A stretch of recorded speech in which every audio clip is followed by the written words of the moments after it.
warahmatullahi wabarakatuh. Ketemu lagi dengan pelajaran IPS di kelas 8. Dan pada kesempatan kali ini kita akan mempelajari tentang pengaruh perubahan dan interaksi keruangan terhadap kehidupan di negara-negara ASEAN.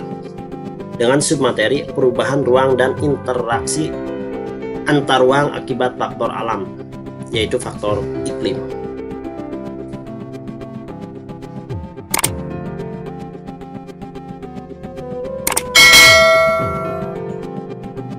Peta konsep yang akan kita pelajari pada pertemuan kali ini, faktor iklim menimbulkan gejala alam, dan gejala alam ini menyebabkan terjadinya interaksi antar ruang di antara negara-negara ASEAN. 3 macam iklim di kawasan ASEAN, yaitu iklim matahari, iklim muson, dan iklim Pisces.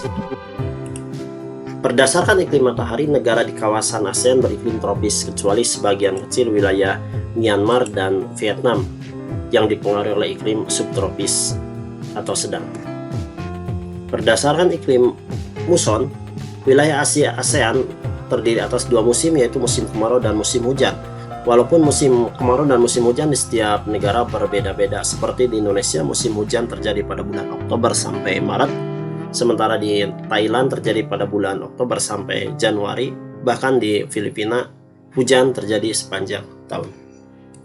Berdasarkan iklim Pisces atau iklim secara geografis, ada 3 iklim di wilayah ASEAN, yaitu iklim laut, pegunungan, dan daratan.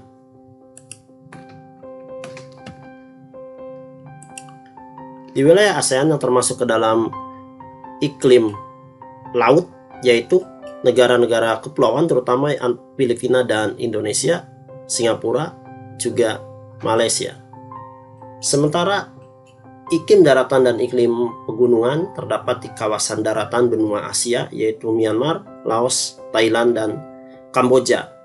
Laos dan Thailand juga dipengaruhi oleh iklim pegunungan, terutama di wilayah utaranya. Perubahan iklim di kawasan ASEAN terkadang tidak terprediksi karena perubahan pola penggunaan lahan dan perilaku yang menimbulkan pemanasan global. Perubahan ini memicu terjadinya bencana alam klimatik. Beberapa bencana alam klimatik diantaranya adalah kebakaran hutan dan lahan yang terjadi di Indonesia hampir setiap musim kemarau, terutama terjadi pada September 2019, di mana penyebabnya adalah musim kemarau yang cukup panjang.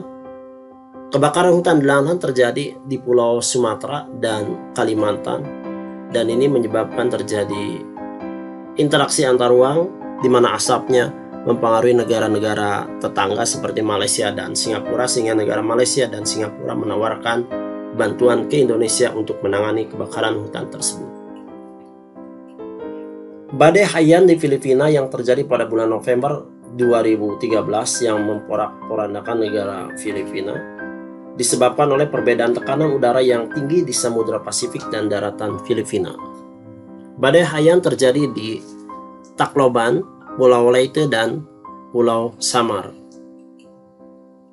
Indonesia dan negara ASEAN lain ikut memberikan bantuan kepada Filipina dalam menangani bencana alam Badai Haiyan tersebut. Badai Topan Nagris yang terjadi di Myanmar pada bulan April tahun 2008, yang disebabkan oleh udara yang panas dan lembab di Teluk Benggala, sehingga menyebabkan air naik begitu tinggi dan menyebabkan terjadinya badai Topan Nagris yang terjadi di kawasan delta Sungai Irrawaddy di sekitar Teluk Benggala. Interaksi antar ruang, Thailand memberikan donasi awal terhadap bencana tersebut. Indonesia dan negara ASEAN juga memberikan bantuan terhadap bencana alam yang terjadi di Myanmar. Banjir di Thailand pada tahun 2011 yang disebabkan oleh curah hujan yang sangat tinggi.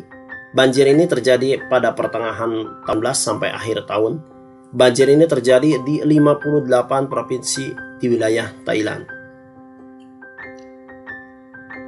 Kerusakan lahan pertanian Thailand yang disebabkan oleh banjir menyebabkan kebutuhan pangan ASEAN terhambat. ASEAN juga memberikan bantuan kepada Thailand dalam penanganan banjir tersebut.